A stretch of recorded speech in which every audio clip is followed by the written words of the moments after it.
Assalamualaikum warahmatullahi wabarakatuh, kawan dan bersaudara semuanya. Terima kasih sudah memilih video ini dan selamat datang di channel YouTube Umu Zakia Mama Bidan 1 dari Kupang, Nusa Tenggara Timur. Kawan dan bersaudara, saya menemukan atau menerima cukup banyak pertanyaan di kolom komentar di video saya sebelumnya, yaitu terkait dengan efek samping KB suntik dan juga implan ya atau susuk, di mana di situ bahwa memang keterbatasannya adalah mendapatkan haid yang cukup banyak, haid yang sedikit-sedikit, kemudian yang berlangsung lama. Nah, teman-teman menanyakan begini, Bu Bidan, saya pakai KB suntik, saya pakai KB susuk, makanya saya keluhannya haidnya berlangsung lama, dan apakah itu saya bisa sholat? Ya, ini pertanyaan ini biasanya disampaikan oleh teman-teman kaum muslimin ya, kaum muslimah yang menanyakan hal tersebut karena memang untuk sholat harus dalam keadaan bersuci. Nah, pertanyaan ini bagi saya cukup sulit untuk saya jawab karena saya tidak memiliki dasar keilmuannya. Tetapi ini menjadi tantangan buat saya untuk bisa membantu kawan dan bersaudara kaum muslimah yang mengalami masalah seperti ini sehingga bisa menemukan jawabannya. Dan apakah jawabannya? Semukan di video ini, simak dari awal sampai dengan akhir agar teman-teman mendapatkan informasi secara lengkap dan benar.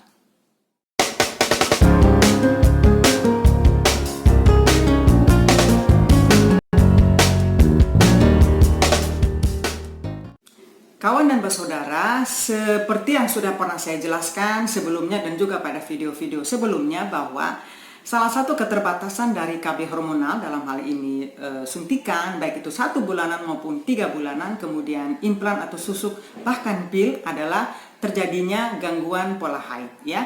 Salah satu keluhan yang paling sering disampaikan adalah haid yang berkepanjangan ya, sedikit-sedikit berkepanjangan, bisa sampai seminggu lebih, 2 minggu, bahkan sampai dengan 1 bulanan misalnya. Dan sudah saya sampaikan bahwa hal tersebut adalah wajar dan tidak berbahaya. Tetapi yang menjadi permasalahan adalah ketika hal ini dialami oleh kawan dan bersaudara kaum muslimah ya, dimana keterbatasannya adalah, aduh gimana dong kalau kita mau sholat Bu Bidan ya. Tentu saya tidak memiliki cukup keilmuan untuk menjawab pertanyaan ini, sehingga saya mencoba mencari referensi yang bisa dipercaya ya, yang bisa membantu kawan dan bersaudara untuk menjawab pertanyaan ini dan menghilangkan kegalauan ini ya. Akhirnya nih saya menemukan video dari Ustadz Abdul Somad yang membahas permasalahan tersebut ya. Linknya ini nanti saya mencoba untuk meletakkannya di kolom deskripsi sehingga teman-teman bisa klik di situ untuk supaya lebih jelas. Nah, pada video tersebut beliau katakan bahwa menurut agama Islam perempuan haid itu batas maksimal 15 hari ya. Menurut yang disampaikan oleh Ustadz Abdul Somad bahwa menurut hukum agama Islam, perempuan haid itu batas maksimal 15 hari ya. Jika lebih dari 15 hari itu namanya istihadah ya. Maka pada hari ke-15 wanita mandi wajib seperti biasa, mandi bersih seperti biasa, dan jika akan sholat tunggu masuk waktu sholat ya. Bersihkan mungkin maksudnya darah-darah haid ya, baik yang di kotoran-kotorannya itu dibersihkan, cebok gitu maksudnya, lalu ganti pembalut ya yang bersih, lalu sholat ya. Nah, jika pada saat sholat itu kemudian menetes darah tersebut ya, dimaafkan, lanjutkan saja sholatnya, seperti itu. Yang ini saya menuliskan apa yang saya saksikan di video beliau ya. Nah, kemudian ini saya juga membaca blog dari Ustadz Haji Abdul Somad ya, dari googling juga saya temukan. Ini saya bacakan ya, jadi bukan persepsi saya, tapi ini saya membacakan tulisannya beliau yang membahas tentang istihadah atau tentang haid yang melebihi 15 hari, terutama akibat efek samping dari KB hormonal ya. Jadi ini saya bacakan, blog ini ditulis pada Rabu 25 Agustus 2010, berjudul Wanita Istihadah Bolehkah Puasa, dikutip dari kitab Fikih Sunnah karya Syekh Said Sabiq, juz 1 halaman 86 sampai 89, diterjemahkan oleh Haji Abdul Somad LCMA, ya. Beberapa hukum bagi wanita yang mengalami istihadah kami ringkas sebagai berikut. 1a. Wanita yang mengalami istihadah tidak wajib mandi ketika akan melaksanakan sholat, ya. Tidak wajib mandi pada waktu tertentu, ya. Hanya wajib 1 kali mandi saja ketika haidnya berhenti. Demikian menurut pendapat jumhur ulama dari kalangan salaf, ya. Kemudian yang kedua, wanita yang mengalami istihadah wajib berwudu setiap kali akan melaksanakan sholat, berdasarkan ucapan Rasulullah Shallallahu Alaihi Wasallam yang diriwayatkan oleh Imam Al-Bukhari. Rasulullah Shallallahu Alaihi Wasallam berkata kepada seorang perempuan yang mengalami istihadah, kemudian berwudulah engkau untuk setiap kali akan melaksanakan sholat. Ini saya lanjutkan lagi membaca. Menurut Imam Malik, wanita yang mengalami istihadah dianjurkan agar berwudu setiap kali akan melaksanakan sholat, ya. Wanita yang mengalami istihadah agar membasuh kemaluannya sebelum berwudu, menutupinya dengan kain atau kapas untuk menolak najis dan meminimalisir najis, ya. Sorry ya kalau ada suara-suara. Jika darah istihadah tetap tidak berhenti dengan itu, maka diperkuat dengan kain yang dilapisi kapas.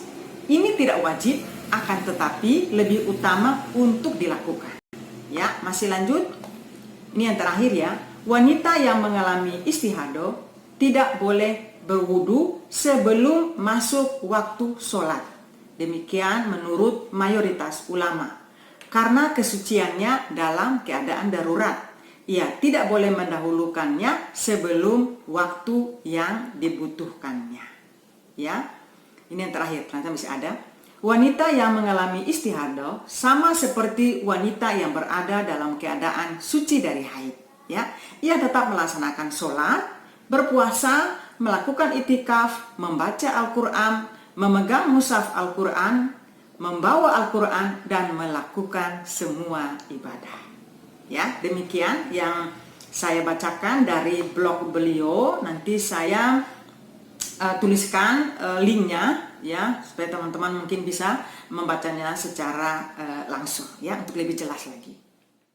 Nah, kawan dan bersaudara, dapat saya simpulkan dari kajian tadi yang saya lihat di video beliau, video Ustadz Haji Abdul Somad, kemudian yang di blog beliau, dapat disimpulkan bahwa para muslimah yang haid berkepanjangan ya, terutama dalam hal ini karena efek samping KB ya, karena saya membahas tentang efek samping KB, dan telah melebihi, dan haid ini telah melebihi 15 hari, dapat sholat ya dengan sekali mandi wajib. Selanjutnya, jika masuk waktu sholat, bersihkan diri dari darah haid, ganti pakaian dan pembalut, serta sholat seperti biasa ya. Nah, kawan dan bersaudara, demikianlah yang dapat saya sampaikan. Mudah-mudahan hal yang saya sampaikan ini bermanfaat.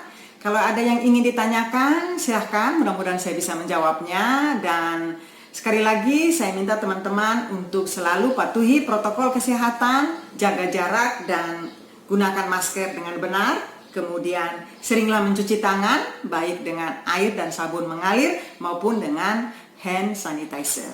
Dan tentu saja tetap jaga stamina, tetap jaga kesehatan. Oke, dukung channel saya. Bagi yang belum menekan tombol subscribe, silakan tekan tombol subscribe dan nyalakan belnya ya, supaya teman-teman selalu mendapat pemberitahuan apabila ada video-video terbaru dari saya. Oke, mohon maaf bila ada yang kurang berkenan. Wassalamualaikum warahmatullahi wabarakatuh.